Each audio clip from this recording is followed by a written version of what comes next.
Hello, everybody. Classes. Good evening, Hello. guys. We're just starting on YouTube. We're gonna start in 1 sec. Hold on. No worries. So we can all be a part of the internet and society, and everyone could see us and think we're all cool. Okay, there we go. Very good. Okay. Go back to Zoom meeting. There you go. Okay, this meeting is being live streamed. Got it. Cool. Okay, let's begin with prayer. Everyone can please rise. Okay.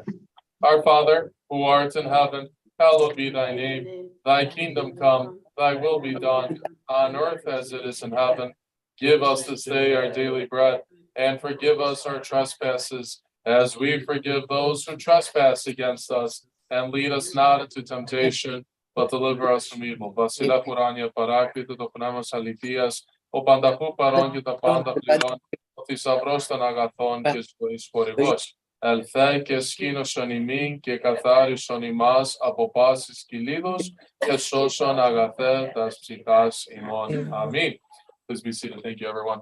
All right. So tonight's theme is a wonderful theme, and we're going to screen share it so you guys can see it, so we can begin our discussion and go from there. And you don't need to see yourselves. Right here, we're at October 19th, and it says, "Blessed are those who avail themselves of the sacrament of confession, for their sins will be erased from their list of deeds." Wow, that's a yeah, it should record to YouTube. Yeah, it does. Yeah, so blessed are those who after it now a live stream just directly goes on it, so it saves. So before we had to record and then send it.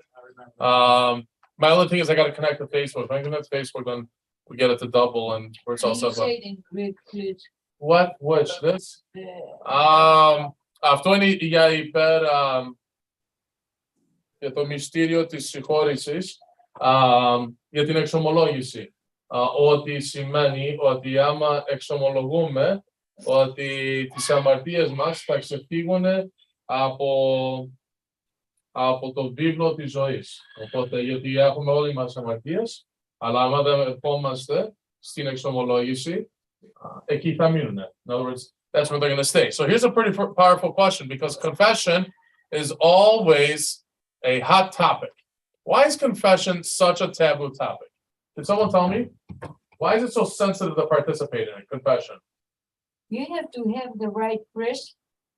Some people don't go to any priest, and they have their favorite.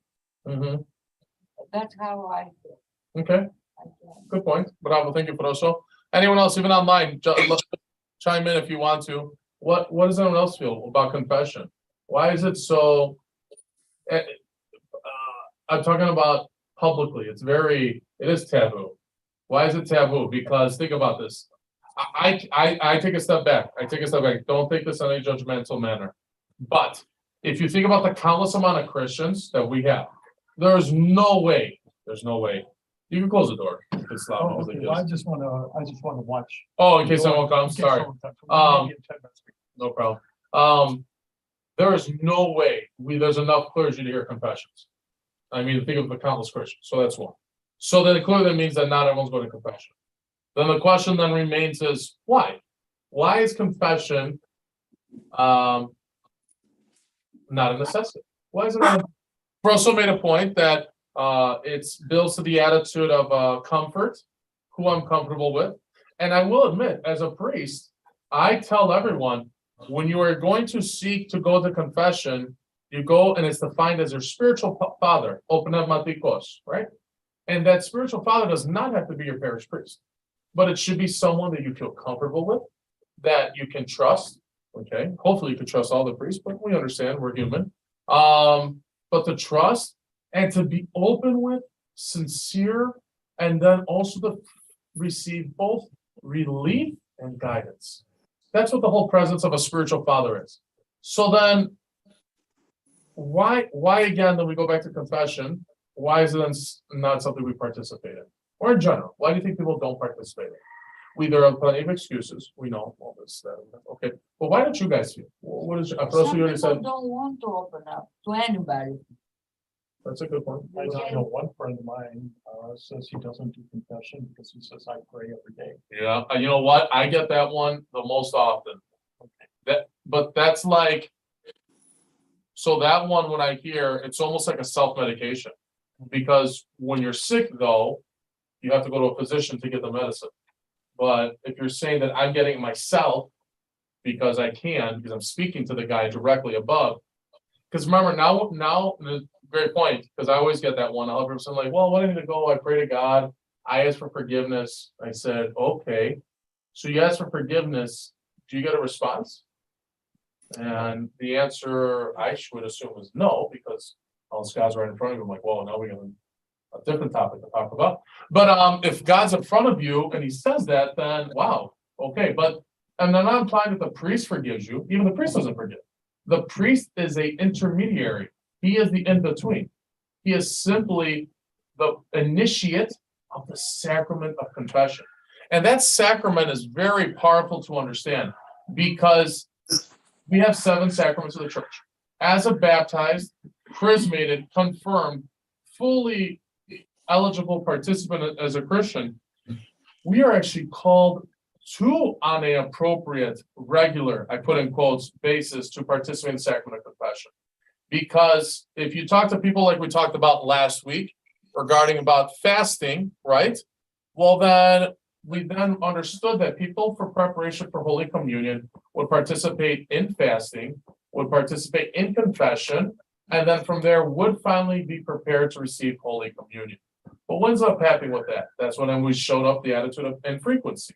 Because if people were waiting for confession, going back centuries, even to recently as well too, there were no priests to hear confessions.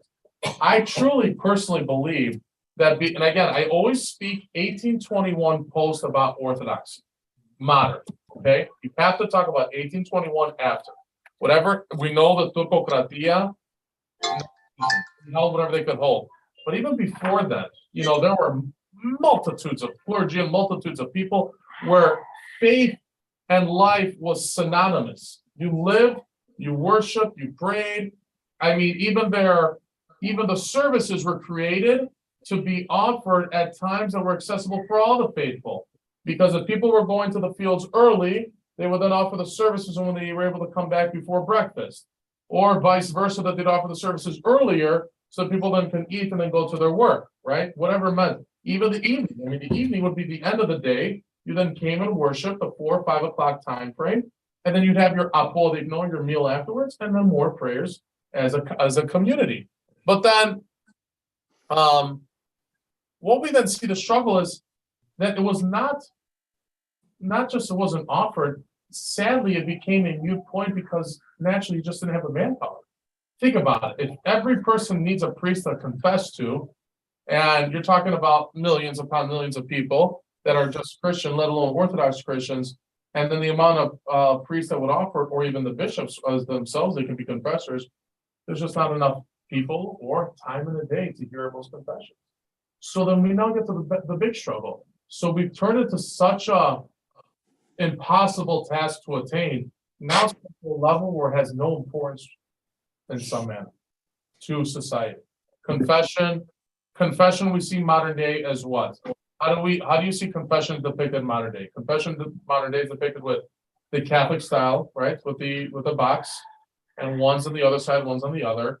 I always used to laugh as a kid. I know Antino will laugh about it, but one of the times that I saw like you see confessionals was from Seinfeld, where Jerry goes in, and obviously Jerry's a Jew, and he's like, I'm not, what did he say? He's like, I'm not a Catholic. It's like, I'm a Jew. And it's like, oh, that's not bad. Or it's like, that's not a sin. But it was really funny because he didn't know what to say. And there's a kneeler and he like sits on it instead of kneeling on it. But that's funny because we don't recognize what is it. So we're just go and I don't know. I don't know what's in this magic box, right? So is this like a magic box from like a magician where I'll come out the other side? People don't recognize this stuff. And I can't tell you, people have never come to confession. I'll take them to the church. And how I perform my confessions is that when we go into confession, is that we go into the church, we go into the icon of our Lord. I either sit in the middle pews with the people and we sit there, or we'll sit on the side, but it's close. It is. And we kind of have our discussions and our meetings there. But they like look at me a little perplexed. They're like, "Oh, you're gonna be here, or I'm gonna see you." I'm like, "Yeah, just no box." It's not like that. Do you know what I mean? But that's one understanding. Two, confession or confessionals, as we understand with people, that we understand with people is usually from like crimes, right? We need someone to make their confession. They got to tell what they did, fess up, right? So where's the negative connotation? You got to say what you did. And then that's what's turned into now, where then the intimidation of confession has now hindered the human to then express themselves. I know it, and I can't speak for everyone, but if anyone wants to speak up for themselves. But when we go into the sacrament of confession, I, as a priest, participate in it. All of us must participate. I have to lead by example, not only that, but for my own salvation. But I can't imagine me going longer than 6 months or even a year without confession because of the weight and the burden that's been on my mind and on my soul that I've not had the opportunity, not just because I speak to my spiritual father, but to just have that release that comes afterwards. Every person I've spoken to, once they participate in confession, always feel a sense of relief, a sense of breathing, a sense of a weight lifted off of them. They just feel freer. Peace. They could speak for 10 minutes. I've had an hour and a half. You don't know. It's how the person is, or who the person is, or what's on their mind, or what's on their soul, or what's on their heart. But the reality then is, okay, so we've now expressed understandings of it, recognition of it, and then naturally is the important part of the faith. So go back to our faith as well, too. What I was expressing before is canonically, yes, you can say that appropriately to receive Holy Communion, you must confess and that you must fast in preparation for communion. Then we'll put this as like if we want to become the checkbox. But then the problem that I've seen is I know a lot of Slavic, such as the Russians, Serbians, and other churches, they offer confessions Saturday evenings or even Sunday mornings during the matins. While it is going on, there's a priest to the side, left or right, and they're just going. Someone comes up and next. Okay, and they're going 5, 10 minutes, nothing more, right? You say what you say, the priest hears, okay, and stuff like that. So that then they can feel prepared to receive Holy Communion. In sight, I am torn with that position because I see a positive, but then I see a negative. I'm very explicit with anyone that comes to me for confession that I don't think it's appropriate to have that much frequency for confession, because then we're also making confession to become it loses its sacredness, because it almost becomes like a some type of like get out of jail free card, where I did something bad, let me go to church real quick. Defeats the purpose. The whole point of confession is it's not only the forgiveness and repentance and self-reflection, it's the next page of your life. It's the turning the page that this is now clean. Now what? Because what did Christ say? What did Christ say to the miracle? Who was it? If this is your No. Sin no more. Was it? I don't want to. It wasn't the woman. Was the woman a flow of blood? 12 years. Might have been her. Someone, whatever it is, Christ said, your faith has made you well. Sin no more. No, or it almost like said like it'll become worse afterwards if you sin again. And that's something powerful, because every time that Christ forgives our sins, he gives you that freedom, that peace. The problem though is we don't retain it. We lose it, or we lose sight of it, or we then fall back into the lust of sin. The lust of sin could be of whatever your vice is. Are you into money? So you amass wealth. Now, that doesn't mean that's a sin, but the problem with wealth is, are you giving it at the same time? And as I said on one Sunday, I'll never forget reading this quote as an unknown author, but it says, no rich person ever became poor by giving too much. Think about that. No rich man ever became poor by giving too much. Because they're obviously still amassing money, they're giving. So that's the problem with wealth. Pride, right? We know about that one. That's probably one of the worst ones because he pointed that out to the scribes and Pharisees, right? They were the hypocrites. That's how they had their powers. They kept that into the people. That's what built them up. They built that pride, that ego, envy, jealousy, all of these things that come into play. And the problem is once confession is done, I tell these people, says go in peace and try not to sin anymore or try not to sin again. The whole point is growth. The Christian is called to grow. Why do we stunt our growth? Or why don't we even participate in the growth? So stunt the growth means that I actually made an effort by participating in the sacraments. That's one level. Okay, let's take one step. I don't even see people even attempt to because it's not a necessity. And I talk to people, and I do. And yes, if people want to talk about confession in a very general sense, it is like a psychologist. I am simply there to listen. I'm simply there to hear as a priest. You are the one that talks. You decide what you say. I can't force and prod and prick you and say, okay, come on, tell me about this one. Or, hey, I know you did this one. Or, hey, Chris, what'd you say on that thing? That's not what I'm here to do. It's up to you is what you're going to say. But you have had time to self-reflect. There are preparatory prayers and other things that lead us into the confession. I've even heard people who fast leading into confession, where it's pretty unique why I heard that and say that, because then that means that you're making this something very meaningful again to yourself. Remember, the fasting, we expressed it last time, is that it's not only just for our physical and our spiritual, but it's a preparatory for any of the sacraments. I've heard this I tell it to people who are preparing for baptism. I tell people for chrismation that they're going to become Orthodox because they're also going to receive the body and blood of Christ to fast. So they can begin that type of preparation, because if you just come into it nonchalant without giving up yourself, becoming selfless, becoming unconditionally loving with God and as he loves us, what's the purpose of this? All these sacraments. Or then we go back to what my friend here, Lewis said, is that then I just do it in my house. And his friend says, I just pray in my house. I can't tell you, I get that countless amount of times. But then again, I don't ask people, do you go to confession? They say that to me. They say, Father, why don't I need to come to confession? I just do it in my house. We all do it in the house. Yeah, I but mean, for what? why? Let me ask you a question. What's the gain? What's the gain? It's part of the prayer. Do you know if God forgives you? No, I don't. So you just say it. Only when So you have hope. Yes, but I like to go to confession to feel that peace, which is rare to come to a person. Yeah, that's true. It really means Yeah, when it comes to me, I'm in heaven. yeah. But what else? I want to hear from anyone else, even online too. What are your thoughts on this topic regarding the confession? Because it is a heavy one. I mean, we've heard that one. What are some other examples of deterrence? I've heard, not just me, but you hear outspokenly people. They'll go to someone that they trust. I get people that don't find. Again, I get a lot of them that don't find the necessity. Why? What does anyone feel? Chris? Anyone? Marita? Go ahead. I would say my mom, she was raised Catholic, Mm. so I had that perspective from her. And Would she go? when she was a kid, Oh, she okay. was forced to, her like, union and whatever other things.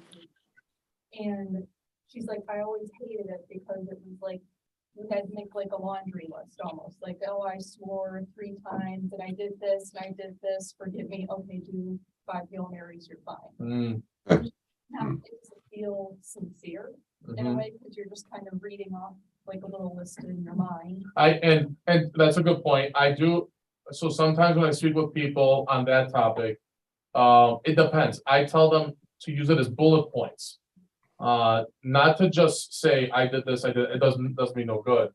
I'll even ask them something like, well, okay, where did this? Or it's not that I'm trying to prod, but it should almost like kind of come out to like what's leading you to do this stuff. Because a lot of things have, it's almost like a domino effect. Once you do one, you kind of do some other things as well too. I do as well. But the question you have to ask is, okay, so what's the deeper issue? What's the real struggle that's then really holding you back? Because I agree. Then at that point, it goes back to the checklist attitude, and even the reciprocation. Now remember, there's a reciprocation that comes from the priest, but that's also very sensitive, and that is what you hear. Is like he'll say in the Catholic Church they get 5 Hail Marys. In the Orthodox Church, the term is called a canona. A canona is something in which it's holding back of something that the person is not holding back. Let me rephrase that. It's an impediment placed on someone for whatever they have done, depending on the severity, depending on the situation, so that they, again, atone for their sin. I myself, as a priest and a spiritual father, it's not that I'm for or against. There are times, but usually what I hear from people, especially if they had infrequent confession, they've almost placed their own type of canona on themselves. In other words, they've denied themselves communion. They've made themselves to feel unworthy of God's love and his grace, so that by the time they get to me, if it's been that much of a pass, I'll be like, okay, let's try to reconcile and get this moving forward. Because it's the whole promise of this. My goal is not to, as a priest, as a shepherd, as a confessor, is not to hold anyone back. It would actually try to push them on the right road. Remember, you got to break it down very simply too. Sin, as we know, is an amartia in Greek. And it literally means missing the mark. But we got to continue to remember, what is that mark? But when I look at that mark or that target, I really translate it into like a road. Because the problem is, like, you have the handle, but what happens is your eyes might get caught by a billboard or something that is very attractive, and you just veer off. And the problem is you veer off so far that we don't even recognize how to get back to the road, whether it's one way or another way, or sadly we can even go in reverse. And if we're trying to go forward and try to build a relationship, we have to figure that out. That's us personally. Now we have to be mindful that in the sense of sin, with confession, there's another tangent as well too, and that's the devil. The devil's goal, the evil one, is to deter us from building that relationship with God and with each other. Okay. So then when all those Greek terms, me, are thrown into our lap, and the temptations affect us, that's what a pirasmo is, it's really up to you. I mean, it can be very simple.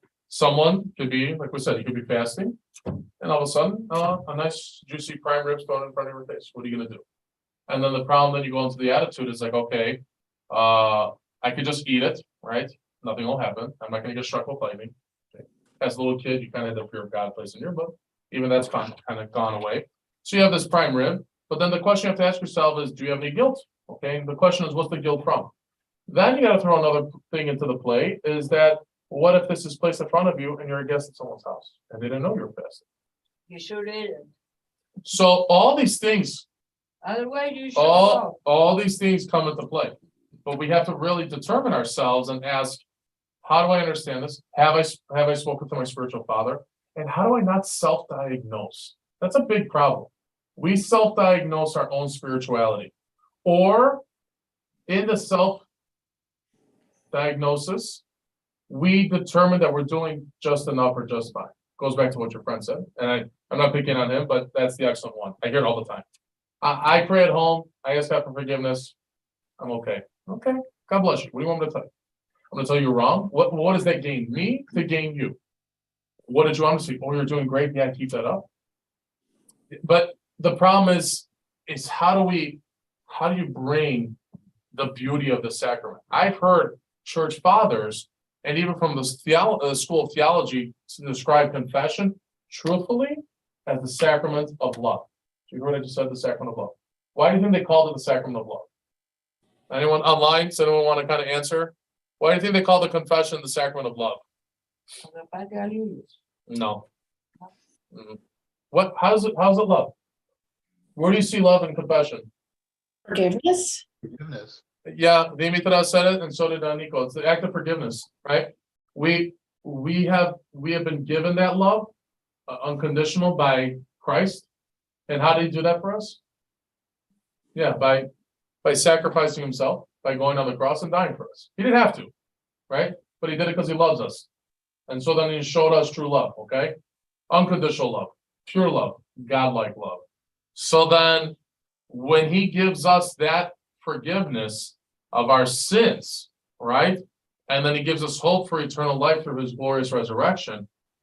Then we have to look at the attitude where I mean, it's profound. There's so many countless times throughout scripture of where you see forgiveness offered. But then what usually happens after the fact And that's the struggle. My favorite one is when he offers the parable of the king and the servants with the talent, no, with the debt. And he forgave the one debt and let him go. And then the guy who had the debt saw someone who owed him money, grabs him by the neck, says, "Give me what you owe me." Says the exact same word that he said to the Lord. And what did this guy say? No, throws him into jail. And then the Lord finds out. He gets more mad, takes him and throws him into jail and gets that guy free. But that just shows the attitude. I mean, if you're the one that's forgiven, why don't we forgive others? That's hard. That's hard. Even the prayer says in the confession that we're asking God to forgive us even up to 70 times 7. The 70 times 7 was a big number for them. They understood it as high. Wow, 70 times 7. Wow. What if I only did 490 and maybe 491? So it means I still got one on me. But that's very powerful. But even the hymns say, the prayers say as well too. And we're asking to forgive them of the sins, both known and unknown, what was said and what wasn't said, whether it was done on purpose or involuntarily. That's pretty powerful. Now, someone could say, "Oh, okay, that gives me a pass, so I don't have to say it verbally," and that's something human. This is, remember, being that there's a sacrament of love. Love is technically, as we see it, as an emotion, but love is a participation. It's an act, and so if we can't recognize it, that's really into our problem. That's why when I always talk about on Sundays about self-reflection, it's so important for us to realize how we self-reflect and how do we express it? How do we get that out of us? Because all of us who can look inwardly can naturally say, "I am perfect the way I am or how I am. Let's just leave it, close shop and keep doing what you're doing." Every person should look, when you self-reflect, say, "Okay, I see what I'm doing. How can I become or grow better?" Right? All right. So when you do that with humility, you then come participate in the sacrament of confession. And then you are given that key. You are given that chance to then in turn find that beauty and that perfection. But the problem that we then have is as a society, as a humanity, it's not encouraged, right? It's not a necessity. B, there are no attendance cards as a priest to say, for when someone comes to take communion, that I'm taking attendance and saying, "Oh, Vasily, you haven't been in confession in a while. Sorry. Maria, what's wrong with you?" Blah, blah, blah, and stuff like that. No. And so everything boils down, as we've been talking about all of these themes here. We said, blessed are those who follow God's 10 commandments. His commandments, we already know those. Live the faith, sing the liturgy, read the Bible, study the faith, fast, and now the sacrament of confession. They all have one thing that goes back down to one point. Only you can participate in all this stuff. I can't force you. And you're the only one who could determine if they're necessary or not. But as I brought up last week for fasting, that also ties in with the sacrament of confession. If you are given that blessing from God to participate in the gift of love through forgiveness and repentance, why wouldn't we want to participate in it? I would come with tears of joy knowing that God loves me, that I can just offer myself and then the part 2 to try to do better. I guess that's the reality of that. I like to hear from anyone else, but I guess that's the reality of a Christian, that we don't know what it truly means to live or what it truly means to be Christ-like, because I don't think many of us recognize it. And so then if we don't recognize it, I don't have a proverbial prototype. Even though, think about it. We talk about Christ, we talk about the gospel, we talk about saints. When we see them all, and I've said it a few Sundays, I say even in our Bible studies, it's almost mythological, right? Okay, it's in a book. I don't see it in front of me, do I? I don't know. St. Ignatius was 100 years ago. Maybe we met a saint, I don't know. Okay, but it was someone holy. That's 1 out of a billion. So that's where the problem begins to play, because then if that's not the case, so what do I do, or how do I do? And I think that's where the real struggle comes into each Christian. But I think personally, which I do as a priest, I struggle and I try to encourage and challenge people and myself, is it's got to begin with myself. It's got to begin with the self-reflection. Only you can make the effort to either call, text, or touch base with, only you can touch base with them to initiate the confession. No priest will ever call you and say, "Okay, let's do confession." but I don't want to. So it has to come from somewhere. Yes, go ahead. We were visiting in Florida and the closest church was in Antiochian. Mm, And so we went to their service. The priest calls all those who are going to participate in Holy Eucharist into the front of the church. And what he does is he considers that a confession and he reads the prayer of absolution over them. well, So my husband was so happy he had confession to Prayer. Holy Eucharist and attended liturgy. he made out. In one swoop. That's pretty good. But that's not abnormal. I've seen you know what Romanians do?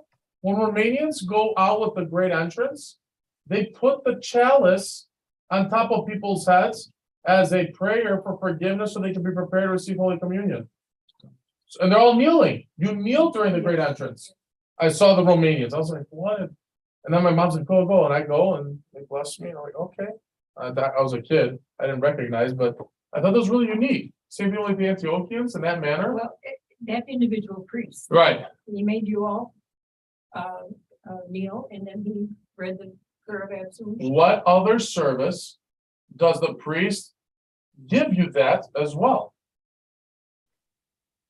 There's another service that the priest gives. You actually, and it's funny, no, not many people know. Very Holy few. Unction. Yeah, Okay, I know. yeah. At Holy Unction, when the priest, because when we have the gospel, and you'll see some priests, they'll turn it over and ask everyone to kneel at the end.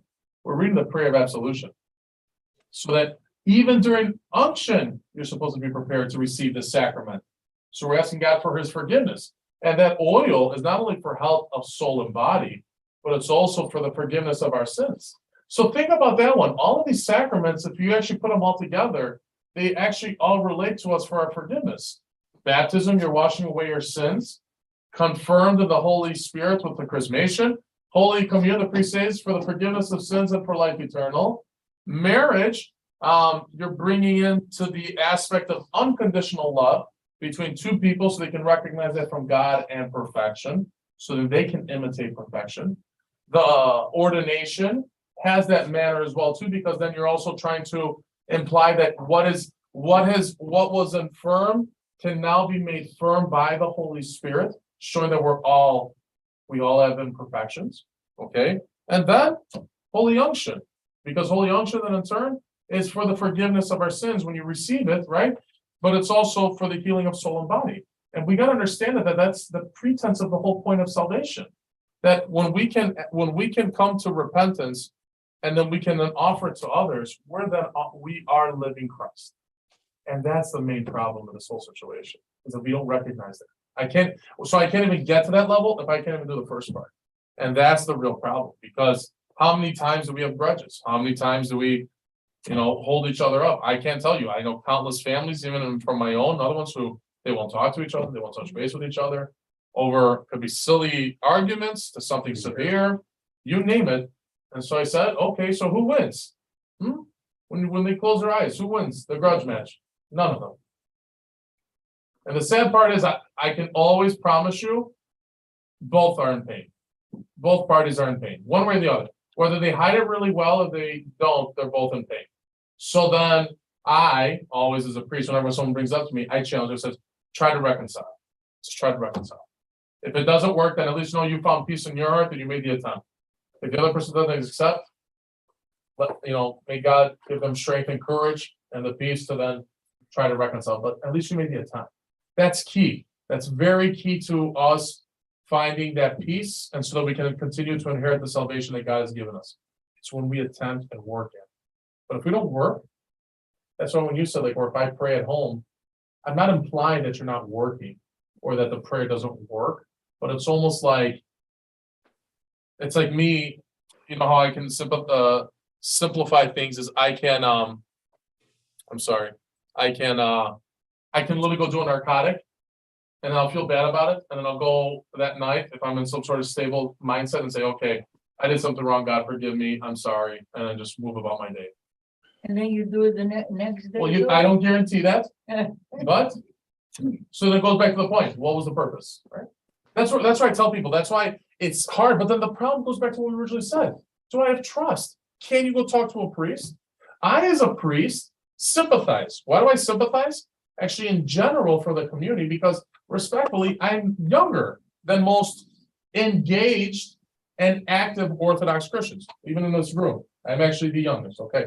So all of you, it must be difficult for then an older person to go speak to a younger person. It's just normal. It's human manner. Like, I'm going to say something to him or her. What do they know? You know what I mean? But that's where then the challenge comes into play, where then I tell people, okay, if you're not comfortable with me, I'm very open about it. Please, let's find a spiritual father so that you can do for yourself. That's the key. And who knows? And I told people, I asked them, they'll ask me, I'm like, so, like, I like to come to confession, but I don't know. I said, okay, who's your parish priest? All right, now, with all due respect, if it wasn't like a, Father T of blessed memory, Father Leonakis, Father Gutolas, or some old school ones, okay, some of them are still around. Father Dimbatsis, could be anyone, right? They said there's a lot, or there's contemporaries of them that maybe you want to reach out to. But at some point, it's up to the person that, as you said, Proso, is who they can feel comfortable with. Because the reality is, you are the one opening up. The priest will be there to guide, and who knows? Maybe if it's like I said, Proso says, I want someone who understands Greek more. Okay, excellent. Then you find the one you want. But the key into this whole situation is you got to have the drive, the want, and the need to participate. Yeah, Nico. Speaking from personal experience, I mean, a lot of people base confession on the 10 Commandments, and that's it. They're like, okay, I don't do none of those sins, so I don't have to go to confession. Without realizing that there's a whole slew of other things that, is a form of sin. Well, it goes back to like Maria's attitude of like the checklist, like, especially from If Catholicism. you're greedy, if you're prideful, those, if you cut Ego. yourself off at the 10 Commandments, I don't steal, but I'm prideful, I don't realize that I'm sinning, so Jealousy. people don't feel like they don't have to go to confession. My question to you though is, I brought this up with the golden rule. All of us inherently know it. Either you're taught by your parents just how to do it, but how many of us actually are told by our parents that that's what Jesus said? I don't think many do, my opinion. I could be wrong, but I'm just saying. Same thing with the 10 Commandments. I don't really think people know them. They participate in them, but they don't know. And if they do, I mean, it's the same example where that's when you get everyone have, we get frustrated when you hear like a state wants to put them up at their state capital. If this country technically was founded by, at least under some Christian beliefs, which it has many tenets of it, okay, and then they want to do that, all right, that's it. But then like, okay, we're separation church and state. Fine. You call it what you want to call it, that's fine. But the reality is, they actually people know what the 10 Commandments are, or then in turn, what are sin? And I think that's a great point too, because I don't think people do. I don't think people, and that's going back to what you said. I don't. Again, I apologize. I'm not trying to judge. My speaking is very generalized as a priest ministering to a community. I'm not picking on our community. I adore my community, but in people in general, I don't think people live by saying what they're going to do in their day-to-day lives, like if it relates to the 10 Commandments, especially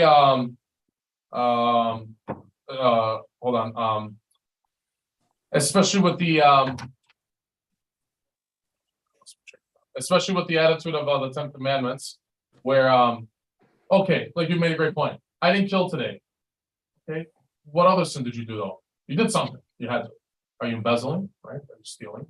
Are you? People don't recognize that the call to service is full on Christian and must be done. There's no question. It shouldn't be done on when you have extra money, or it shouldn't be done if you have extra food. You are called to serve and give unceasingly. Just like prayer, just like love, just like everything else. You're supposed to do that all the time, as best as you can. That's why when you look at the prototypes, who are our prototypes? We have God. But when you look at St. Basil, I don't think we can recognize this. It really is mythological, if I want to say that manner, because we're so far behind these luminaries, leaders of the ecumeny, as it's titled, where St. Basil's livelihood, and I'm not calling him sinless. We all have sin. But when their livelihoods are simply in the dedication of service and to the love of God and man, I mean, look at it. He builds orphanages, he builds hospitals, he builds monasteries, writings, I mean, everything for the betterment of humanity. Countless, whatever he had, he gave. When we have the Vasilopita coin, same thing with Saint Nicholas and all these other saints, you know, they did it because they believed and they gave wholeheartedly. It wasn't just, 5%, I'm gonna get 10%, or I have money today, I can give. I mean, I know people who give that have nothing. That's very humbling to me. And the problem that I also just like this past week, like I mentioned on social media, but when we gave the check to the Palatine Food Pantry, I was pretty taken back. It was very emotional that I saw quite a line, maybe about 5 to 10 families waiting to get food. That was the first time in my 3.5 years, all the times I go to the food pantry, that I saw that long of a line. So that's either an indication of the reality of the struggle of society right now, and with inflation and everything else. And these are working class families. In other words, they're working, but they need more, they need help. And then they go in and they get their stuff, and imagine that. And you know, there's no pride there. In fact, there's so much shame. How do you encourage them to keep their head up? Okay, so we gave, but you know, there's always you can do more. And so then that goes back to the attitude of the Ten Commandments and understanding sin, is that we oversimplify to our own settings. Everyone does. That's what we were talking about before we even began the conversation, where you said, you know, there's only denominations, this American created this faith. If we define ourselves as the one true faith, and we see all these splinters from the roots of Christianity, okay, so how do we then get back to the roots of Christianity? How do we get to grassroots Orthodox Christians? And that's the question that we have to ask ourselves internally. How do I serve? How do I give? How do I love? How do I minister? Because if we are busy and doing Christ-like stuff, what are you most likely not going to be busy doing because of your livelihood? Sin. The problem though is because of our lethargic, mine too, Christian ethos, I find ways to sin stupidly. I even think about it too. Sometimes I think of someone like, well, that was dumb of me, or rude of me, or inconsiderate, or disrespectful. And it could be, remember, that's a problem. Going back to the show. There's so many forms. It could be verbal, it could be physical. Someone asked me the one time, and it's tough. Someone said, if I think about a sin, is that a sin? That's tough. Because I'm like, well, you didn't act, you're thinking about it. Is this a contemplation? Like, are you planning it? I mean, I'm planning like forgive me, I'm not to scare anybody, like a massacre or anything, but like, what's your goal? You know, I don't know. But then you have to ask the question, why are you thinking about it? Did something happen? Did you do something like all this stuff is, but it's really the action, it's in the perception, it's in the motion of these situations that we are defining what the sin is. I read that, if you entertain that thought, you get joy. Yeah, if you entertain and get joy from it, I mean, okay, the example might be is when you wish ill on someone, you're not doing it to them, but you wish them, you know, to be ill. That seems like a curse. What a curse is. A curse is you wish ill upon someone and then something bad befalls them. Yes, that's a sin, right? We know the evilness, the mati, the mischievous, all that stuff. You know, the maya, as they say, the magic and all those things. Yes, those are not right. But you know, you kind of have to ask the question and understand where the person's coming from. But all that stuff is, they're all expressed, they're all understood. But the reality that it comes into play is, okay, so then how do I go back down? How do I get back down to that level of what I'm supposed to do? And especially in a modern sense. I mean, when I just talked about St. Basil, modern sense, what's a modern sense of St. Basil to you? Can you give me a modern sense? A modern. And philanthropy, example, Yeah. Go ahead. Yeah. You say philanthropy, but I'll chime into that. Go ahead. St. Ignatius was such a shining example Yeah, of humility, which actually the door to salvation is humility. right. And that, well, okay, and now I'm even making ourselves sound older. That was 100 years ago. So let's go down modern day. That's where We use modern. it is true, yeah. Anyways, we still call him the modern day saint. He's right, don't get me wrong. But like, okay, we know all the new saints. There's Saint Paisius, there's all these ones, Saint Joseph the Hezekiah, you name them, whatever. But look into their examples, because as a hierarch, a lot of the new ones are monastics. Monastics, they leave this world and they minister and pray solely for the saint. A lot of these hierarchs or leaders of the church or faith or whatever they were had to be luminaries in their own right and their own example. predominantly from the attitude first that comes with love and humility, okay, and compassion. Modern day, I brought it up in a Sunday sermon. I said, who are our modern day heroes? What is a modern day hero to you? If it's philanthropy, I laugh. I truly laugh when I read, like, on Amazon News or not. I'll read on like Yahoo News or something. They'll say like, what's his name? Steve Bezos of Amazon gave a couple billion. I'm like, chump change. He has all these billions. Do you understand? Like, so that's a role model.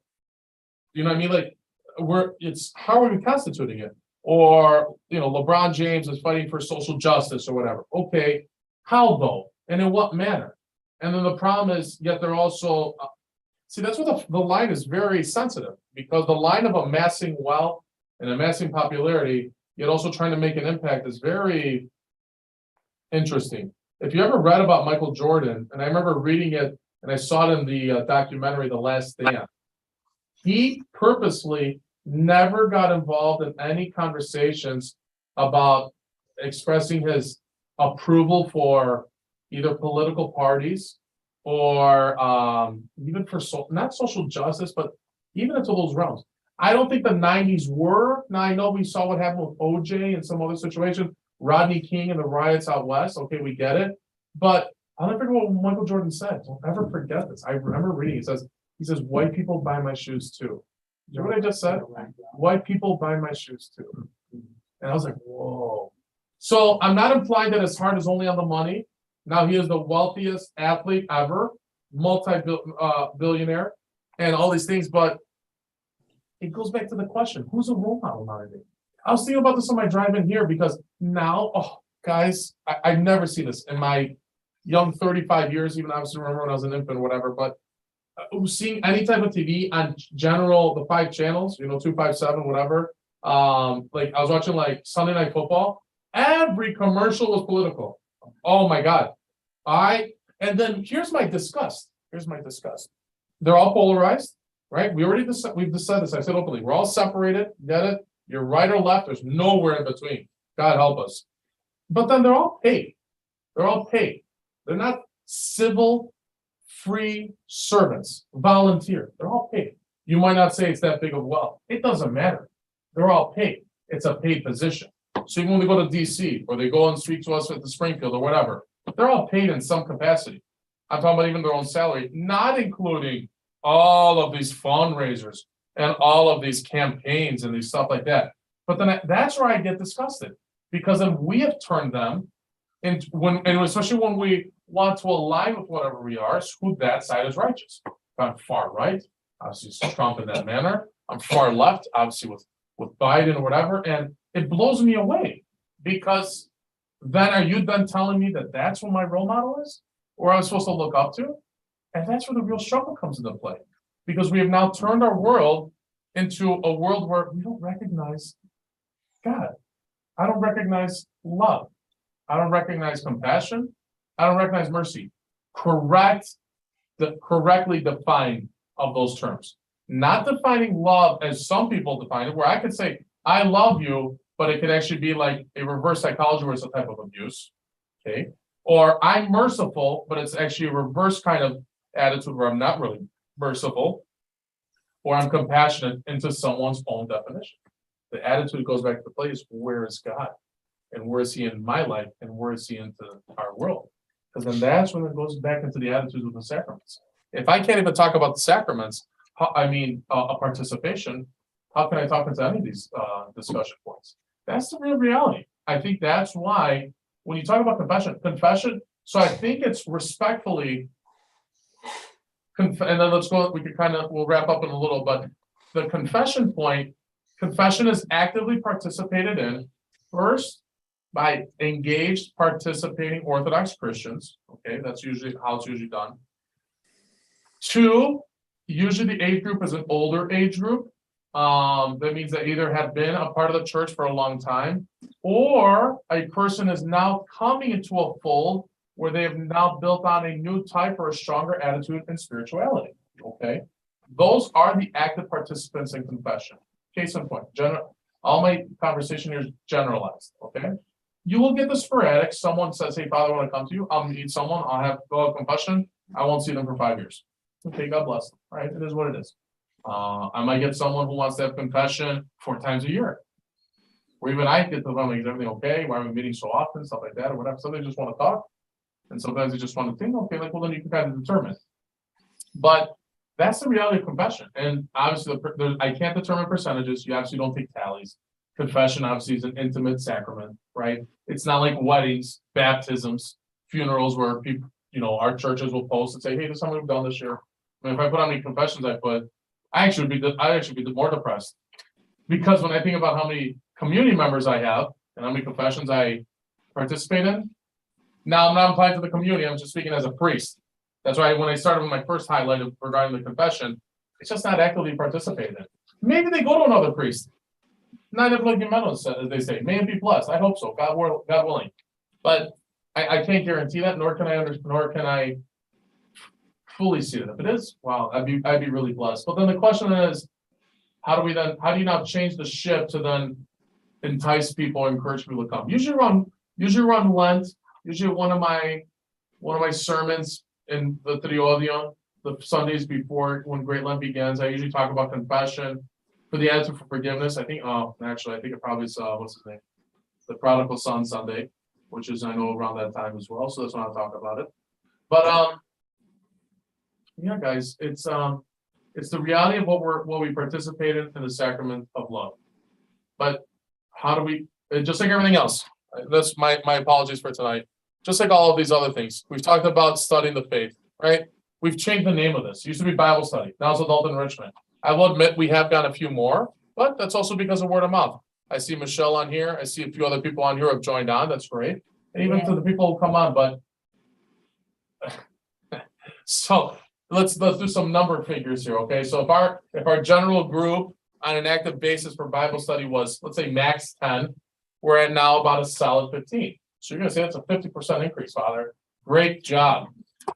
Me, I'm gonna be like, we have 500 to 550 families in our community, and we only have 15 participants compared to 10. There is no comment on the job.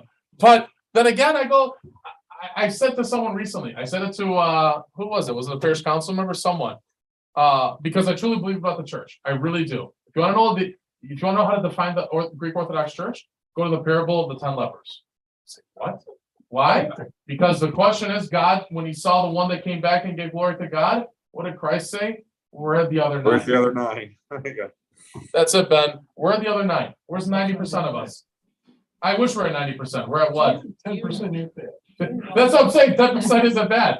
So think about, so if we had 50 people, that'd be that. Think about it. I'm not, as an Orthodox, and we've had this conversation. We talked about reading the Bible and studying the faith. We've had this, right? We talked about Bible study, stuff like that. I've never seen a Bible study in an Orthodox church. Yeah, my own view. I've never seen a Bible study have more than 30 people for a Bible study, truthfully. And that could have been like even like a guest speaker. Because let's throw this one. When we have our Lenten lectures, right? I usually try to mix it up with different speakers. And we'll get some, but I know there's also an enticing thing in between. Does anyone know what's enticing in between it? No, I said I have no problem with refreshments, whatever. We could bring them. And I did forget about that too. But it's funny. It's true though. They come for the meal and they'll see who's speaking. And I'll be like, wow. They're like, well, at least the food was good. You know what I mean? Or if the food wasn't good, well, maybe I actually learned something. Who knows? Whatever it might be. But this is the reality of the Christian ethos. It's not, and I struggle with it. I do as a priest. I'm a younger priest. I am a maverick. I'm a gunslinger. Obviously, I always have a high speed and an attitude. But I do because I see it because I live it. I live it with all of you. And I'm also regional to where I grew up in the Southwest suburbs. I understand I'm a child of Chicago. I understand these communities because I've been a part of them. So it's like that's where I feel that conflict, where I ask the question because I know people ask or they want. So then why don't we participate? And I say that we've said that with every conversation, right? I said we all know and ask about the commandments. Why don't I actually follow them? Okay.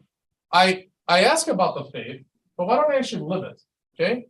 Seeing in the liturgy, we talked about that one, but that one could be intimidating. But which I'm quite proud of the community. The last couple of weeks, more people have been singing, More people will participate engaging, and it's very beautiful and very refreshing.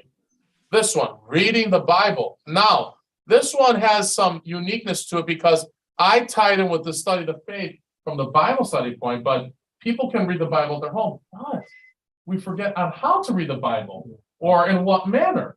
Like I said, it's not a historical book. I'm not going to start at page 1 and end at page 2000. It doesn't work that way. And then you also have to put context. I said that's why the church in its wisdom has our calendar so that you can actually see the variations. Why is this the 4th Sunday of Luke? Or then I'm going to go into the period of Mark that then leads into Great Lent. What? I don't know. What does all that mean to me? Why is it not consistent? Because if it was, when would I start? Is it because Matthew was the first one that I then read that through? Why can't I read Mark? I actually start many of my Bible studies, if it's like a new church or a new group, you got to start simple. Go to Mark. I'm not implying Mark's simple, but it's not as lengthy or in-depth such as Matthew. Luke is very historical and detailed, especially with the life of Panagia, St. John, and everything else. The theologian, I tell people that's the last one you read, because that has so much theology in it that it can actually blow people's minds. I mean, the beginning does not say, oh, in Bethlehem, Jesus was born in a cave by the Virgin Mary, and stuff like that. It says, in the beginning was the Word, and the Word was God. And I don't have the rest of it. I know Anarchino, Logos, and Prosotheon, Theos, and everything else. But think about that. So that just shows the relativity of understanding. Or then even with your reading, when you're studying, whatever you do, I even hear people, I've heard saints, I've read from church fathers, everyone, whatever you start off with, you got to start off with a prayer. So if you're going to read the scriptures, start with a prayer. And what prayer I start off with, you heard us with Bible study, is the prayer that we read, that's the Pentecostal prayer of the Heavenly King. Heavenly King, comfort the Spirit of truth, present everywhere and all, filling all things, treasury of blessings and giver of life, come and abide in us, cleanse us of every stain, and save our souls, a good one. Or, how about this one? I read the prayer of the end of the first hour, where it talks about illumination and that Christ is the light, so that his light can illumine my mind. So whatever scripture I'm reading, I understand it more. It soaks in more. That should be the same thing with anything we do in our lives. Find a prayer so whatever task, work, or action you're about to participate in, may it be blessed by you beginning it and initiating with God. And you conclude it with God by giving praise, by giving thanks. And that could be anything. Same thing with our sacraments. Sacraments, we're not called to come up Holy Wednesday and just stand in front of the priest like this. That means nothing. Did you hear what was said? Did you hear the 7 beautiful epistles that are talking about what love is, what healing is? To call the presbyters if someone's ill? Did I hear the 7 gospels that talk about forgiveness? I read about the Good Samaritan, all of that. And then did I hear the prayers that are in between to show the impact, the meaning, and the love of God that's implied just from Holy Unction? Same thing with confession. Same thing with communion and everything else that we participate in. That's why the whole premise of these themes, my friends, is to really give us this sight into understanding that our faith is so beautiful and so meaningful that it should always be a part of my day-to-day activities. And however it's done, but making these themes that we've read and understood be a focus into our lives, we can then make sure that when we get into these powerful sacraments, that everything in turn gives us to lead into our Lord's love and to the salvation that he's given to each and every one of us. That's all that I have for today. Next week, we're going to meet and we're going to talk about praying often, for they may hear the voice of God. That's probably your forte. I And try then to join when I merge in the doorway. and then we will meet November 2nd, and then I made it. when you get a chance, please look at the schedule. I'll send it out later next week. November 2nd, and there's a few weeks in November that we're going to be missing. Obviously, the following week is our feast day, November 9th, so we won't have it that night. The November 2nd might actually not be this. I might push this later, like they might go down, because November 2nd, we're doing the Paraclis Sanitarios, and I think we're going to actually have a discussion on the life of Saint Nectarios, which I'm going to present with a book that we have that I'm going to try to either purchase for everyone or for everyone to get. It's a really nice book from that someone has translated of the works of Saint Nectarios. A different, there is one that already exists, this is another one because there's a lot of writings, there's a lot of commentaries and sermons that Saint Ignatius has either said or written that many are now being translated into various languages, so more people can hear and participate in. So we might switch these to a later date, but the dates are correct, and then 7/14/21 for the Christmas ones, and then kind of go from there. So that's all that I have. Does anyone have any questions or any Yeah. points or Pretty thoughts? bad there. But as we did, is there to make sure that I'm not speaking any heresies. So just for us tonight. So thank God. And yeah, Chris, you gonna say anything? Okay, now the thing is going back to say the 1900s. Mm-hmm. So, by the end of the 50s, at that time, it was all Greek. The priests did not have English or anything like that. I remember going to, you probably remember too. You went to a communion to your to your mother and father before you went there. You had to do that. You go to the church, our church of St. George. They didn't have time, to do the full literature, so the priest should do the communion. Us as old timers, we're not brought up to the point whereby we had communion. We had the communion, but as far as going to confession, I mean, if I went to my Here's priest. priest, it was all Greek. I was an adult. Okay. St. George's was Father Panazopoulos, George John Matthias, we both grew up there. We were in there. It was all Greek. We didn't know anything. We didn't realize it. I also And then the thing is, until the part where I remember first came in, we started St. John's. We started, and Father Prickles was there. He was in there, I think, him and Father Bill was over the Holy Apostles. That's when they started. That's when the English started to come out. So they didn't have it. Another thing is, you take now today with all these Greek mixed marriages, okay? Me and Maria were all Greek. We knew all this stuff as far as what to do. You take a mixed marriage today, say one of them is not good.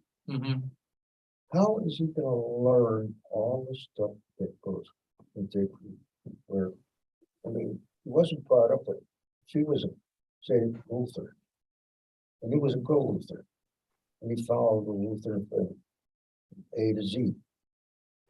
How is he gonna change to the point whereby you say, okay, I'm gonna be Orthodox. I come to communion. Yeah, it's a I'm saying? it's a general struggle. I mean, the mixed marriages, I mean, I tell my couples, I always ask them first and foremost, how are they going to be as a family? It's very tough. It's honest. I don't try to sugarcoat. I'm not trying to be rude either. It's very tough when multiple faiths are in play in a marriage, especially if they want to practice and then educate to the kids and for the future. Or so much so, we've now gotten the attitude where if you talk to most parents, which is pretty disturbing, they just say, I'll let them decide when they get older. What? So it's not the old adage of like how we were, how you guys were. It's not, I think it's because of where they feel a sense of turned off. I think it's also an issue where Christianity has become that type of, not for me saying it, like a monster.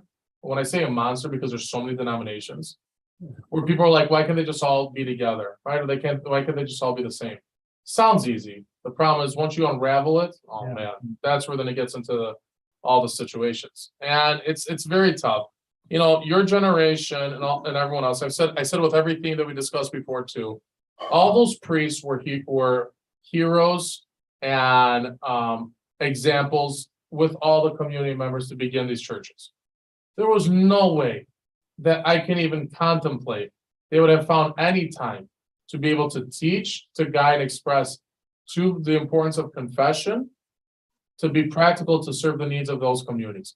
Most of them probably had families, most of them had their other stuff. And we're talking about those churches were machines.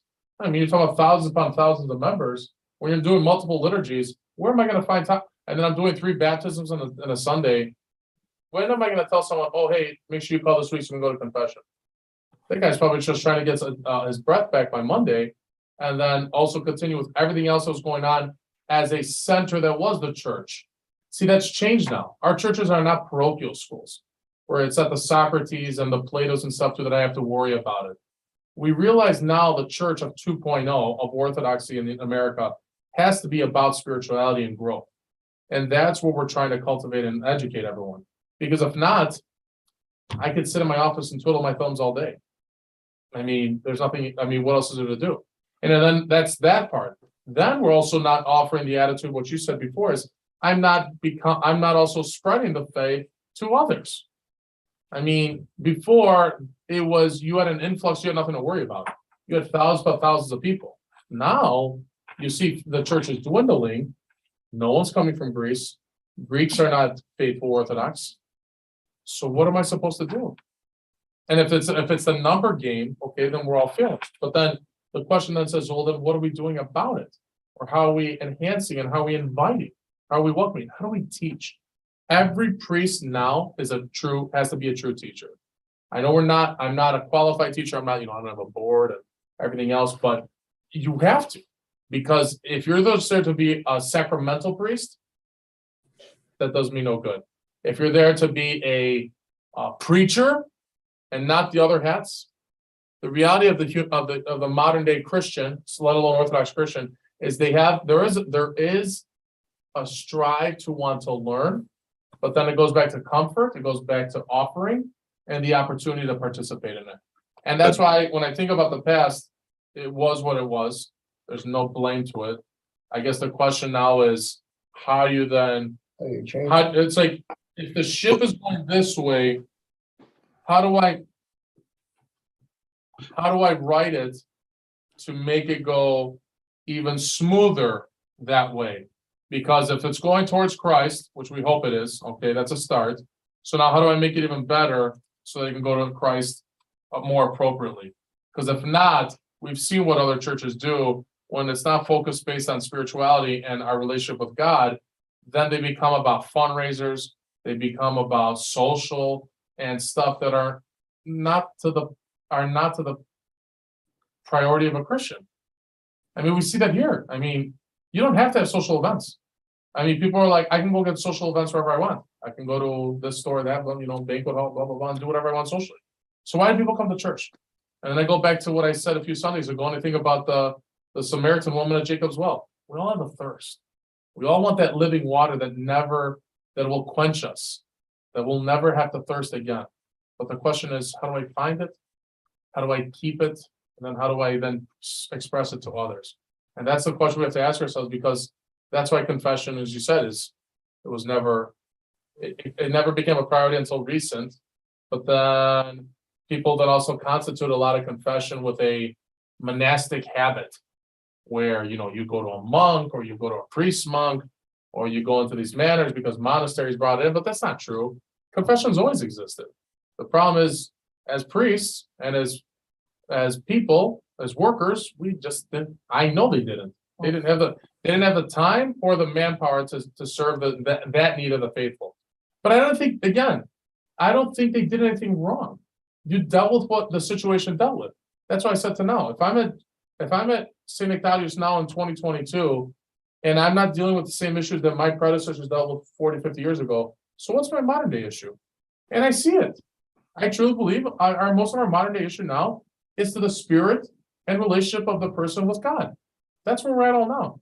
I don't need to give them a bingo night. I don't need to have a smoker for anyone here. It doesn't relate to me. And then you're saying you did those to establish a gym, to build a community, whatever, okay.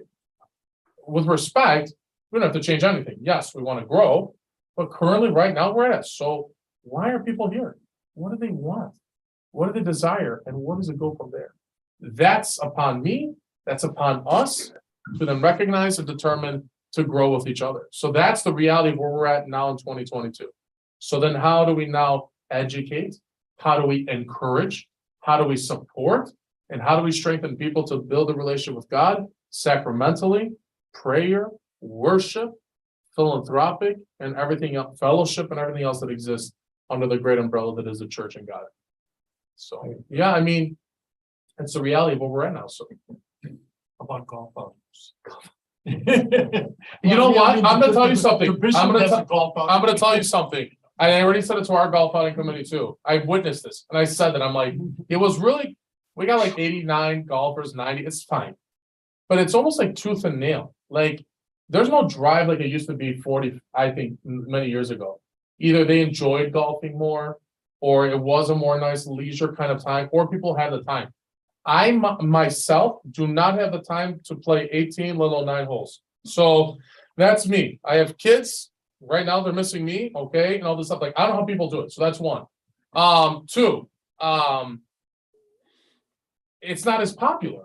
You see the frustration now with the general PGA, where PGA now has like another rival, whatever it's called, tour that they're like breaking up. So you don't see like it didn't have the Jack Nicklaus, it didn't have the Tiger Woods, it didn't have all these, Player and all these other guys that were really good. Things have changed. So I look at it now and I'm like, I even tell my committees, I'm like, we might not do this next year. Because it goes back to the point, what's the purpose of this? Okay, you want to have fellowship, you want to have some leisure time, fine. I enjoy it. I see everyone, we have a great time, joke around, great, but goes back to think, what's the purpose? What does it relate to the church? Let me ask you this question. Who can take confession? Does it have to be a priest or bishop? Yeah, correct. Good question. So, Monastics can among. well, good point. So obviously all bishops can. I think, I would assume, unless it's like a bishop like in Greece where they're more, how do I define it? It's not right. I don't want to say they're more popular, but they are more in with the people.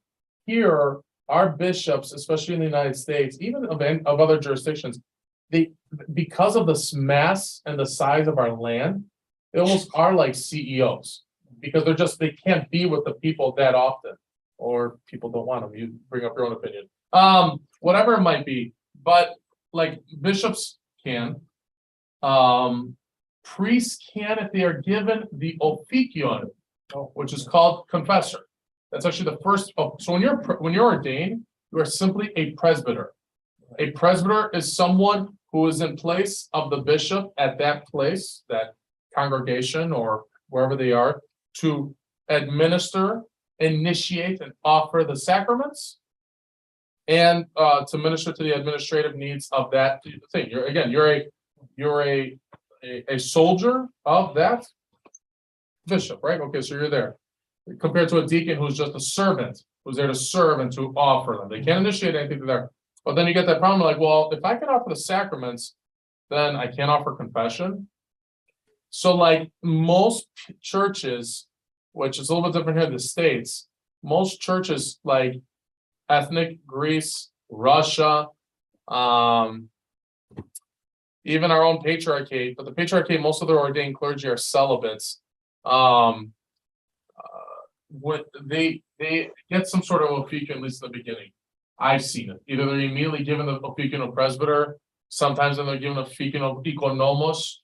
The ikonomos means that they can also wear the epigonation, which is that 4-piece, on their hip.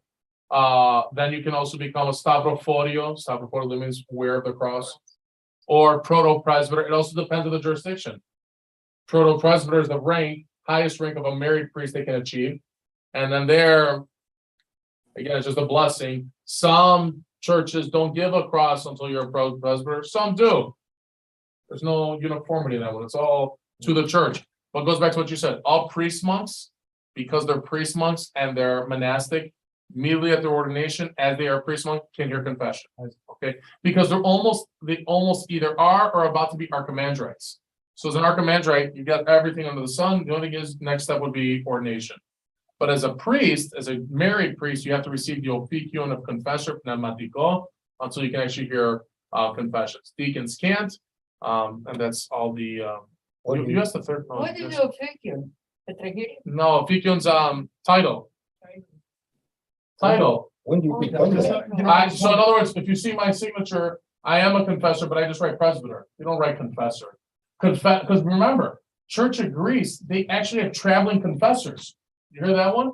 They have a pneumatico? I'm a priest, and if you didn't have the right kind of degree, there are a lot of things. Because they would also ordain people who didn't have even theological degrees, just to help. They wouldn't make them confessors. That was more of a sacramental priest.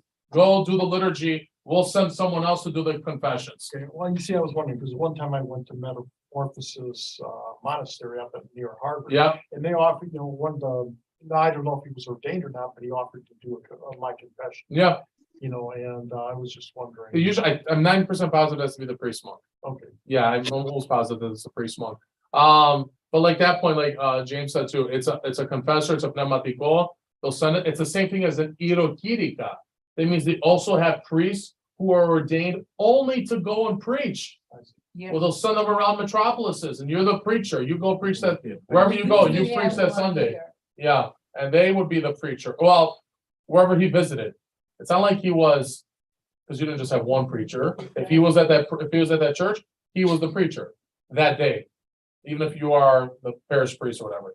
Because you have the titles in irokirika, right? Say there's like a protosingulo, which is a chancellor. Irokirika is the preacher that's given that title. They're all, it just depends on the titles, but what's become of this reality? It's practical. Those are irrelevant now because we are so few and far between. Even if they gave me titles, I'm like, I need help. I don't need titles. Give me priests. well, now my other question is, like, in the very, very old days, like, first, second century, people used to get in front of the congregation and confess. When did it become, the norm to have them confess to a priest? I think so. When you look into the studies of it, I think that really became a norm. I think they say around the 6th to 7th century. The first and second centuries, go up to Constantine. So you could say the first 4. The first 4 centuries, because it was so like a commune. In other words, they did everything together as a community, even their worship. They were already intertwined as it is. It wasn't to the great depths where we have so many multitudes of people all over the place, and then that would be the opportunity to make it more of like a public confession, because all of their public participation also had hand in hand their natural lifestyle as an Orthodox Christian. Whereas now, our public lifestyles up here, our lifestyles of Christians is very much lower. It's very circumstantial. Sundays for an hour, Holy Week, when I go to church. I'm not a Christian all the time. I'm sorry, it's the truth. No one is. Okay. We might say we are, but we're not. We're then work, Christianity, lifestyle was actually all mixed. It was all intertwined. And so that's when they would make those public confessions to each other, because that's who they were speaking to and confessing, especially in the catacombs in the early Yeah, liturgies. they were hiding. But later on is when the actual formation of the real pneumatico, the titles, especially with the advancement of Christianity. Hey, it could be even earlier, but from what I've read with it, I'm speaking on the title attitude, where they give presbyters titles such as confessors and stuff like that. You could see it into the 6th, 7th century, but it probably happened closer around the 4th century with the edict that then in turn allowed Christianity to not be persecuted openly, so to say, where then in turn it spread. And so then you actually have head churches, patriarchates and stuff like that, where then in turn the multitudes were expanding and they had to serve the needs. So if they had to serve the needs, you weren't just going to have every church be a place of open confession. I mean, imagine going to Hagia Sophia and having someone just randomly turn around you and say, I did all this and that, and you're like thousands of people. Because if you look at Hagia Sophia, I always look at it, it's almost like a city within a building. Yes. It's so big that when I think about like the services, I can't imagine what was going on all at once. I couldn't believe. You could have I couldn't 10,000 believe- people easily in. I Oh, couldn't. in Istanbul. Yeah, you see what's open.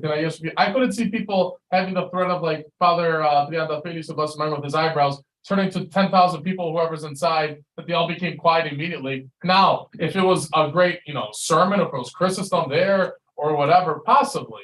But when you think about the hustle and bustle, then there's wars, there's calamities going around you outside.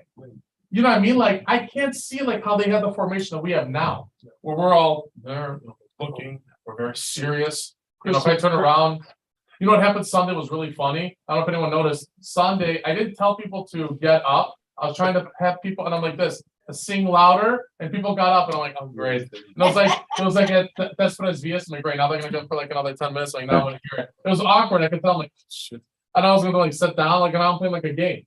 So, but again, I gotta be Yeah, mindful. I probably have to take some of the blame. I think I misread your cue and I probably stood Well, no, first. see, that's the point. It wasn't your fault, Ben, but that's the example. It was my fault. But that's what I'm trying to apply. There was order, I believe it. I think they understood it. They had to have. But I'm saying, when you have all these outside sources, mind you, I'm assuming that the doors had to be always constantly open. There was not like these things were just closed. I mean, people would go in and pray all the time, or they'd go in and worship all different times. You know what I mean? So it's like, it's gotta be hustle and bustle. So when we're thinking of that category to this one, maybe they did have a designated confessor, like they do with the Romans, or I mean, the Romanians or Russians, where they would be like on the left side. I mean, have you been Hagia Sophia? Yes. Okay, one time. I've been as well too. I mean, enormous. I mean, the levels, even the upper levels, right? You could have your own services up there. I mean, it kind of, if anyone's been to the Holy Lands, when you have all these, chapels where they have like the Armenians, the Catholics, these and whatever, that's all kind of like, you could fit all of that in there. And people are doing stuff where I always laugh around Easter or Christmas, even in Bethlehem. There's literally 4 services going on at once in 4 different languages. And it's for 4 different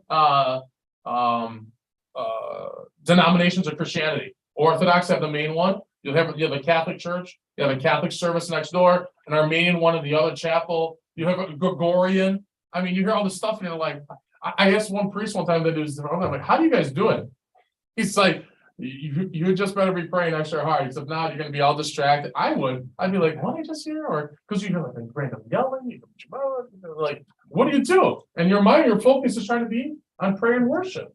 Now it doesn't happen all the time, but it shows too the capacities or the situations that can arise in those manners. So excellent. This was a wonderful talk. That's all I got. How short a priest are they? A lot. It's not good. It's not good. If the school graduates 20 graduates, that doesn't mean they're gonna become priests. Okay, 5. and every metropolis currently has between roughly 5 to 7 openings. You do the math, there's 8 metropolises. So it means you have 45 openings, you only have 20 graduates, and there's no guarantee that those 20 graduates are gonna get ordained. Unless everyone either starts having a lot of kids that are meant to be priests, or we start encouraging our youth to see the beauty of it and to want to participate, to serve. It's Plus, Can be a part-time. priest passed away. the reality, you know what the reality is gonna be? The reality is gonna be is like, they're gonna probably have like one priest serve like 3 to 4 parishes, especially like in the, you just gotta be, it's gotta be rational, practical. You have like, look at this one, you have Iowa, no, you have Cedar Rapids, Iowa, you have Waterloo, Iowa. Is everyone know where Waterloo, Iowa is? I do. I visited. It's in the middle of Iowa by close to Ames. Okay, nothing. I can't believe there are Greeks there, but they built a beautiful church called St. Demetrius, and there's maybe 15 families Yeah, left. Okay, Michigan. Dubuque, okay, Dubuque, which actually has a few families. And there's others, okay? Des Moines has a parish, but it's quite large. They actually have 200 families.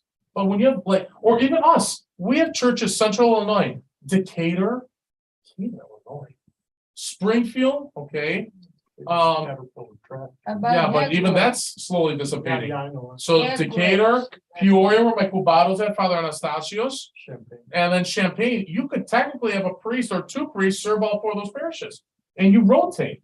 The problem though is, because of the little of the families and what they give, you can't sustain a lifestyle for a priest with a family. That's the biggest issue. You have to pay for a salary, you have to pay for their insurance, and obviously any other benefits. That's the real. Wisconsin, you have Fond du Lac. I've been to Fond du Lac, it's a beautiful place, small. Appleton closed, that was really tiny. And you have Sheboygan. So like there's a lot of these small parishes. We gotta look old. The problem is that's by us. So you gotta go circumstantial. Southeast, man, Orthodoxy is very vibrant. Florida's flourishing. Georgia has new parishes. You hear mission parishes in Tennessee, but you see a lot of people moving down there. Even Alabama has like 4 or 5 parishes. Like, so it's and not just in the Bible Belt, but you're recognizing that people see this beauty of orthodoxy. And you're getting, and I can't tell you, the one of the most prominent churches or blossoming churches, I'm sorry, not prominent, blossoming ones, is in Cumming, Georgia. Do you hear what I just said? Cumming, Georgia. It's called Saints Raphael, Nicholas, and Irene. Why? Oh, Their priest is Father Barnabas Powell, and he was a former Protestant priest. Yeah, and he then became Orthodox, went to the seminary, okay, and then from there, being from the area of Georgia in the southeast, they place him there, so he understands the lingo and the lifestyle, and is recognizing with the Orthodox faith. Wow, who thought we can actually do missionary work in the United States? That's the reality. That's the reality of where our church needs to be at. But where are we gonna do that here in the Midwest? It's harder. It's very difficult in the Midwest. And that's our struggle here. We have a church in Swansea, Illinois. Is that where Swansea's at? East St. Louis. You have one in St. Louis. You have one in Town and Country, which is a suburb of St. Louis. Those are large parishes. Then you have one in Columbia. That means 3 for this pretty much the state of Missouri. And you have Swansea, but they have 50, 75 families. But that's a reality too. So all these things are, it's all, the other struggle too is like the metropolis of Denver, where they have, because they have so much land. You get those epicenters. Texas is growing, and even the Orthodox are growing down there. They have enormous parishes, but you have like 3 parishes, like in North Dakota, South Dakota, Cheyenne, Wyoming. There's a lot of Greeks there. There's one in Idaho and Boise. My goodness, I know there's Orthodox there, but there are. Out here. I thought that, right, one of those Dakotas, there are no Greek Orthodox. There might be the North. It might be South Dakota, I can't remember Yeah. which one. And then here's the other problem too. Look at, what's a metropolis that's been suffering for a while, which is one of the oldest, is Boston, New England. Because a lot of those older New England parishes started from many of the Greeks originated there. Because if they didn't go out west, they went northeast from Ellis Island, or they came through Massachusetts. And they have so many tiny parishes where they have like the adjunct professors or priests that are at the seminary, and they give each one a parish. I don't know if you guys know that almost all the priests that are at the seminary, that are teachers or professors, they all have some type of small parish. They'll go out to Clinton, Massachusetts, Dracut, you name it. One will go to one of the shores, God, I don't know what it's called, all over the place. And they're tiny parishes, 50, 75 families, just to give enough. They keep it stable. But then again, you can't grow, and you can't actually put a real priest there, because the reality is if you actually put a priest in a parish, a full-time priest, goes back to what I originally said before.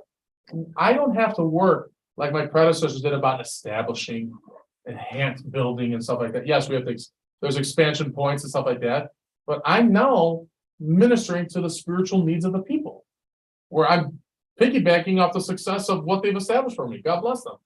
But if you can't do that for small parishes, inevitably they will die. You can't. So that's the reality.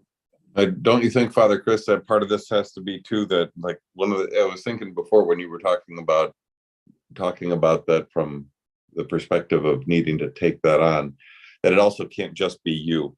And I was thinking 2 things. 1, it can't just be you that's spreading the word on this, and B, it can't just be to Greeks, because you're not going to grow that way. I mean, I'm not Greek, right? Your most recent catechumens that have been newly illumined are not Greek. A couple of people that I've been working with that have started to come in as catechumens are in fact Chinese. Yeah. I mean, I think there's a lot of potential growth out there. I think that a lot of people are looking for what the Orthodox Church has to offer. But if the Greek Church continues to consider itself Greek first versus Orthodox, I think it's going to be self-limiting. I agree completely. It's a consensus. I mean, I agree with you, but I think it's a general consensus. It's a reality. And I can't speak personally, because myself being a first generation, my parents were both born in Greece, but they've been here for 50, 55 years. I also recognize reality. And it's the reality of where we're at. And I think actually into that essence, it was quite poor that if churches believe that their salvation, right, or their sustenance was dependent on Greeks, that's not appropriate. That's not Christianity. I mean, look at Christianity's own spread. Did they go to the Hellenes? No. We see where they went everywhere, but they ministered. They reached out to both, obviously, as Christ said, to the Jews and to the Gentiles, and it went out, and they spread the word and how they did it. And I think, see, again, that's where it's tough because missionary work here in the United States is foreign because of all the work that all the churches were placing first in the establishment of the churches. But I think the problem is, I think the fear is that people didn't recognize what a church was 2.0. In other words, after being established and now being in place. I really do. And that's the reality where us here at St. Thaddeus, even the minor things from you guys with outreach and us even just reaching out to people, it's very simple. It's actually quite foreign to many other parishes. Like I have people that'll tell me like, wow, you guys do a lot of them. Like and you gotta understand something from my point of view. I'm naturally the biggest cheerleader about this church, but I'm also very puzzled because I know because I know the feeling of the community, we could do so much more. So that's why when people tell me that, I'm like, really? So then it almost kind of reminds me, it rings a bell to me to be first, thankful and grateful for the blessings that we have that we do. But then two, to always try to kind of continue to cultivate this attitude so that we can outreach and enrich others to see and to believe and to participate. But it also brings part three a lot of sadness because it also shows the reality of the struggle of all the other churches where I see church, and I see this year especially, no one said much, but I can't tell you the amount of countless churches I know that had a Greek fest and are having fall fests and having more fests, like they need food and stuff like, really? Like what's the need? Is that I'm spoiled. I hope you know that. Our church, we are a really blessed church. So I am spoiled. Because you're right, when you're in dire time, you're like, let's do a fall fest for 2 days. Let's make 40, 50 grand.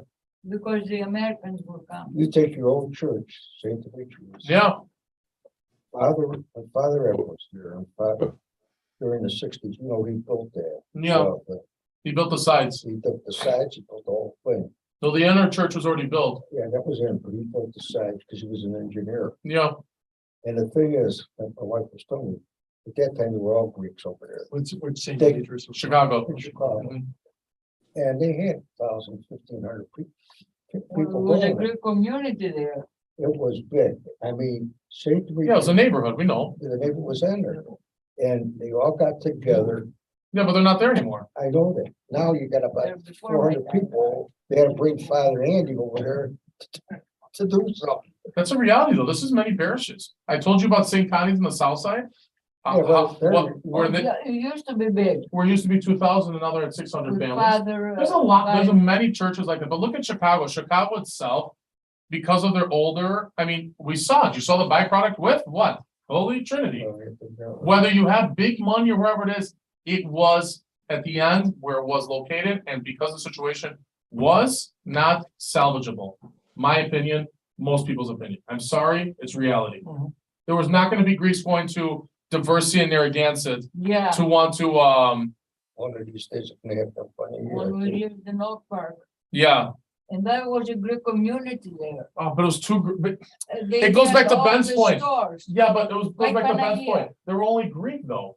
I've been to Holy Trinity. Even like 5 years ago before it closed, they still did most services in Greek. I'm like, I thought I was transported like back in time. Because these people, when they were young, they didn't speak English. You know, same Did age you as speak you. English? You speak English now. English when you were I four. Mother spoke Greek. My mean, husband, you know Americans now though, right? I learned English when I went to school. Yeah, see? Tom too, he went to a Catholic school. The nun said, nice boy, but not too Yeah, clever. Look, He said, he my doesn't teacher, understand you. my teacher told my mom that I was mentally retarded. Wow. Yeah. And until he spoke to my mom and realized she didn't speak any English. Wow, wow, wow. Isn't that, can you believe it? I, That generation didn't speak English. Okay, that was 50 years ago. yeah, I mean, I guess the one thing, sorry, I'm trying to jump back in a little bit, Our but job just is- because I'd really like to encourage people, I mean, Hold on, Ben's, You know, guys, the hold on. truth is, guys, wait. I have We're lived gonna- my life as an English speaker. I struggle, Sam had to not understand, watched huh? in English, he was an Yeah. A student. but I just, I struggle to understand the liturgy in Greek.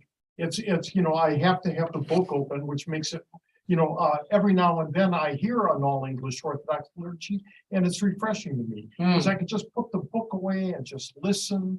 I can listen to the gospel and I don't have to read it Yep, to understand it. I think, there is that point. so even if you learn Greek as a kid, it's still, I've lived my life as an English speaker. 100%. Ben, what were you gonna say? We're gonna, oh no, I was just trying to encourage folks a little bit on the, I think if you look around, especially at some of the folks that are newer catechumens not newer catechumens, maybe newly illumined people that have come in, they're not afraid to go and tell other people about the church and draw them in. Right. And by the way, the comment that was made about the English, I mean, if you ask me, my druthers, I would absolutely prefer an all English liturgy because it would make it a heck of a lot easier for me. But I'm trying to but that part aside, it's not hard to talk to people about what you believe, and it's not hard to introduce them to the church, and it's not hard to invite them. And I can tell you that I think that, I know I've probably, not gotten everybody into the church that I've invited, but I'm certainly a good 5 or 6 folks have come and joined, and there's a couple of them that have decided to become catechumens just because they've been introduced to it, that they hadn't seen it before. So I would just encourage you guys, you all, Father Chris can't do it alone. If we leave it, we just heard about how few priests there are out there and how many, not a lot of reinforcements coming. I mean, somebody's got to take up the mantle to help kind of spread the faith here. So yeah, excellent point, Ben. I think the sad reality now that we have to really change and encourage and guide people is, I think it's both ignorance is bliss, one attitude, because they just don't invite people, and how to teach them about real grassroots invitation. Because for instance, I got a Greek Fest meeting that we had recently. Someone said, I said, what do you think is your Orthodox church? And they said, invite them to Greek Fest. I said, that doesn't mean nothing. That doesn't relate anything to my church, to that person. I mean, just because I had good Greek food does not mean I am a Orthodox Christian. And so that is a correct ethos currently. How do you change that to then teach people to come and see, invite? And I will admit, I am, and I tell Ben, but I see with Ben, it is kind of, it's always refreshing when I see Ben, and I've had him bring many people. And it's like, oh, they're like to meet this person, co-worker, whatever. That's nice. It's a foreign concept, Ben, to cradle Orthodox Christians. I think, and I say this respectfully, it's a disturbing foreign concept, because if we are built off of mission, right? Because all the apostles were missionaries, they went out and preached the word of God. How scary is it that now us, 2000 millennia later, don't even know what it means to be a missionary, or how we can actually do missionary work inwardly, even into our own communities? Doesn't mean you have to go to Africa. Doesn't mean you have to go to Central America or South America. There's land upon land here in the United States that people don't know about Orthodoxy. And if you do, they will answer with, I know gyros, I know Greek fests. I might see some random guy with a big beard or a robe. Or then if you only bring up Orthodox, they will immediately say, Jew?